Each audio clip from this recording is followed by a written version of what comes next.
बघा, मागच्या लेक्चरमध्ये आपण सी के बोले यांच्याविषयीचा परिचय घेतला. 1868 ते 1961 असा त्यांचा जीवन परिचय बघायला मिळतो. त्याच्यामध्ये त्यांनी 1890मध्ये कित्ते भंडारी ऐक्यवर्धक मंडळीची स्थापना केली. त्यानंतर 1890च्या दरम्यान त्यांनी आपल्याला शिक्षण परिषद स्थापन केलेली पाहायला मिळते.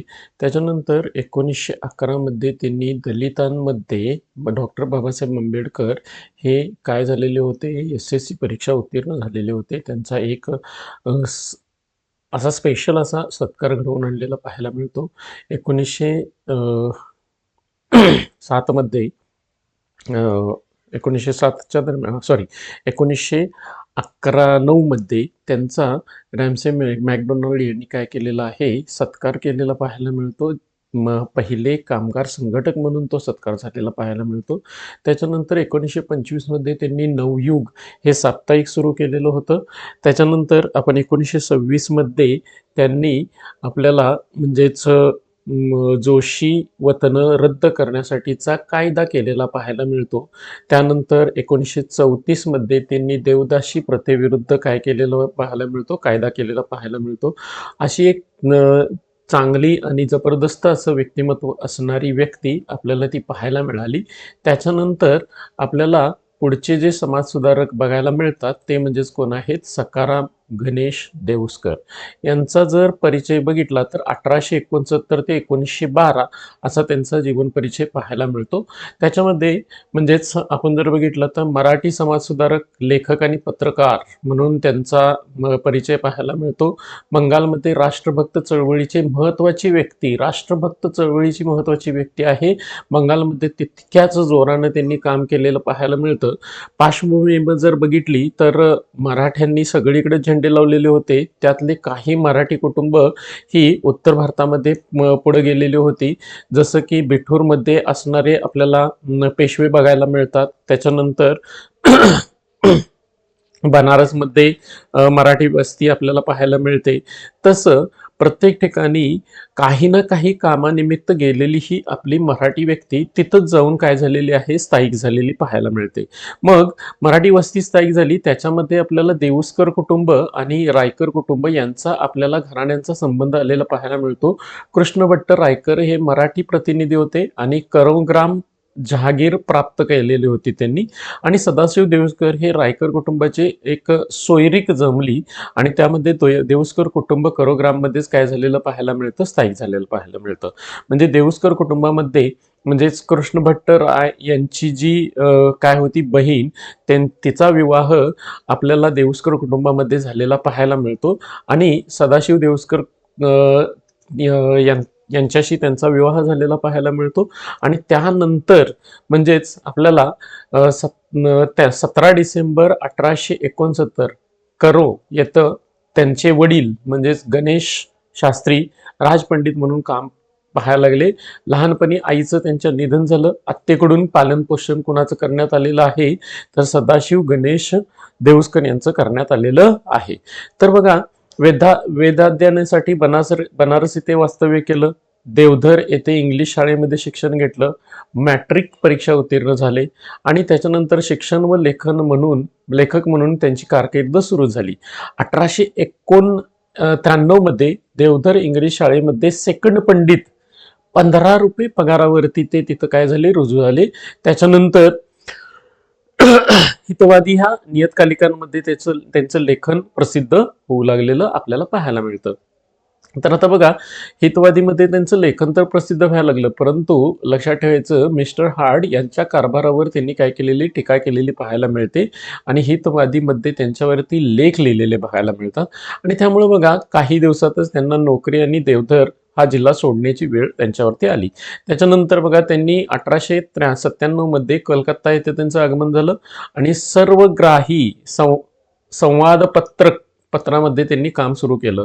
परंतु ज्यावेळी हितवादींच्या लक्षात आलं की बाबा यांना त्यांनी मिस्टर हार्ड यांच्यावरती काय केलेले होते, टीकाटिप्पणी केल्यामुळं त्यांना हितवादीमधून काढून टाकण्यात आलेलं आहे.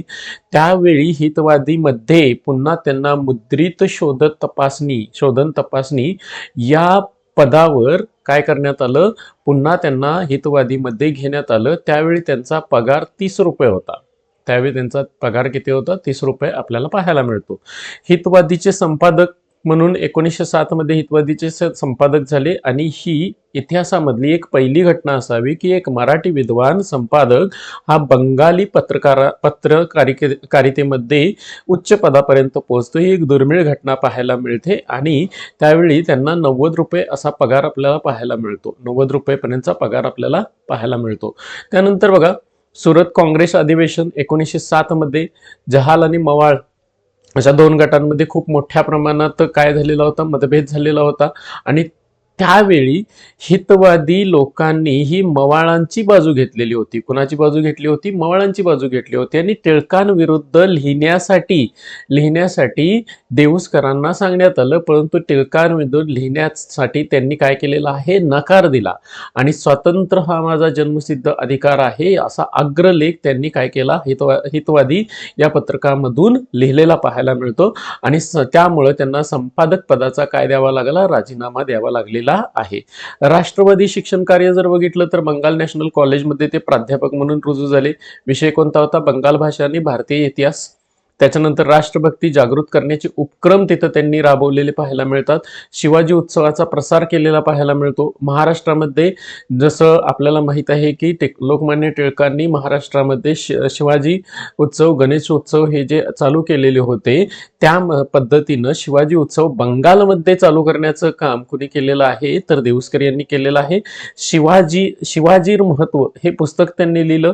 त्याच्यानंतर 1904 मध्ये शिवाजीर दीक्षा म्हणून ते पुनर्प्रकाशित झालेलं आहे आणि या पुस्तकामध्ये शिवाजी उत्सव ही रवींद्रनाथ टागोरांची कविता काय केलेली आहे? पहिल्या पानावरती छापलेली पाहायला मिळते. साहित्यांचा जर विचार केला तर 12 पुस्तके आणि 48 लेख त्यांनी लिहिलेले आहेत.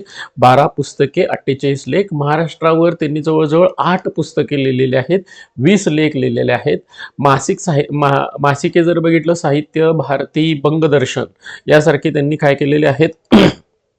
बघा, ही साहित्य भारती आणि बंगदर्शन ही मासिके लिहिलेले आहेत. महाराष्ट्रावर 8 पुस्तके, 20 लेख. बंगालमध्ये 12 पुस्तके, 48 लेख. त्यांचं सर्वात प्रसिद्ध असणारं पुस्तक आहे ते म्हणजेच काय? देशेर कथा. देशेर कथा हे क्रांतिवीरांची गीता आपण म्हणू शकतो.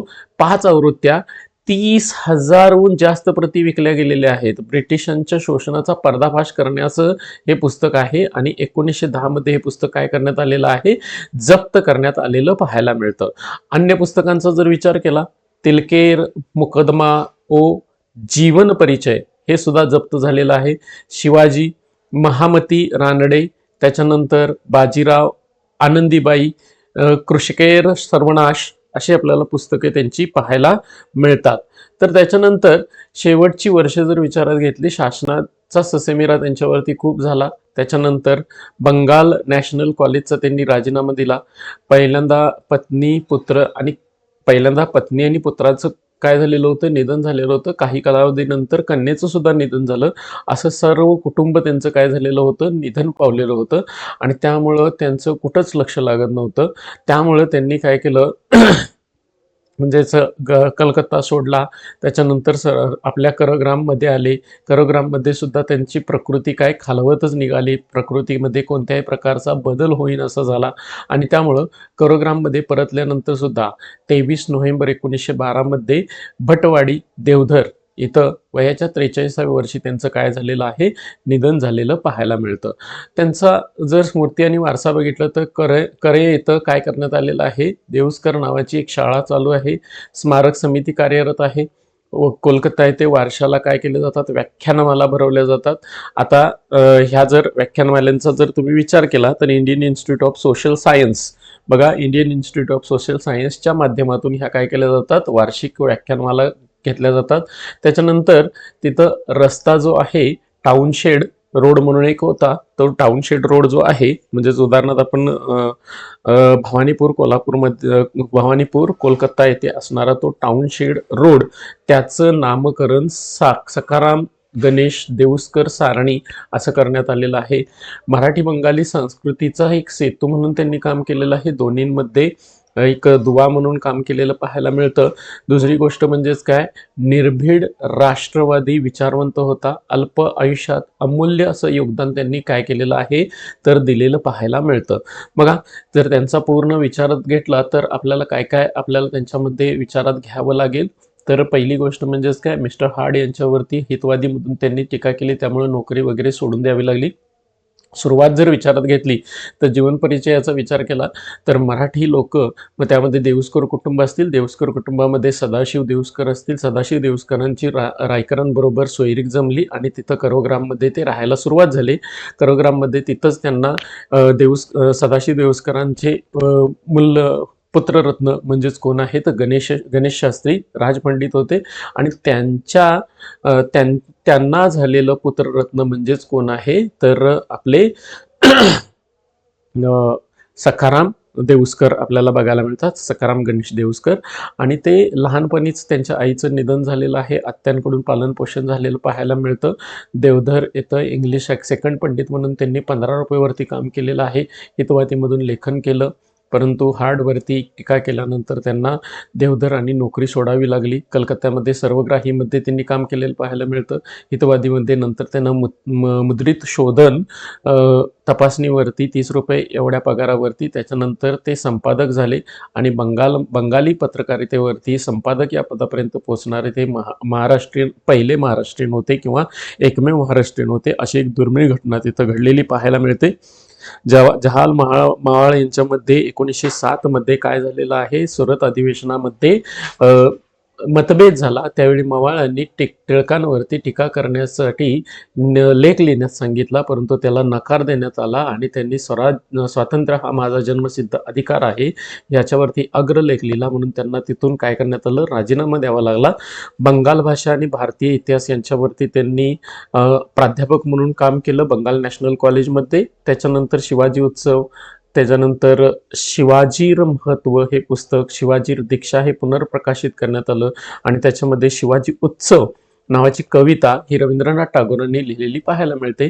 त्यांनी बरेचसे पुस्तकं लिहिली, बरेचशी साहित्य लिहिली. त्याच्यामध्ये देशेर कथा हे त्यांचं खूप प्रसिद्ध असं पुस्तक, 5 आवृत्त्या 30,000 पेक्षाही जास्त प्रती विकल्या गेल्या. 1910 मध्ये हे पुस्तक काय करण्यात आलं, जप्त करण्यात आलं. तिलकेर मुकदमा ओ जीवन परिचय हे सुद्धा जप्त करण्यात आलं. शिवाजी, महामती, रानडे, त्याच्यानंतर बाजीराव, आनंदीबाई, कृषिकेर सर्वनाश अशी त्यांची बरीचशी पुस्तकं काय झालेली बघायला मिळतात, प्रसिद्ध झालेली बघायला मिळतात. पत्नी पुत्र कन्या यांच्या निधनानंतर त्यांची प्रकृती खालावत गेली आणि भटवाडी देवधर इथं त्यांचा 43व्या वर्षी 23 नोव्हेंबर 1912 मध्ये काय झालेला पाहायला मिळतो, मृत्यू झालेला पाहायला मिळतो. यानंतरचे आपले जे समाजसुधारक असणार आहेत ते म्हणजेच गोविंद चिमणाजी भाटे. बघा, गोविंद चिमणाजी भाटे यांच्याबद्दल आपण पुढल्या लेक्चरमध्ये काय करणार आहोत, सविस्तरपणे माहिती घेणार आहोत. तर आपलं आत्ता सखाराम गणेश देऊस्कर यांच्याबद्दल माहिती घेतली, त्यानंतर गोविंद चिमणाजी भाटे यांच्याबद्दल आपण पुढल्या लेक्चरमध्ये पाहणार आहोत. थँक्यू.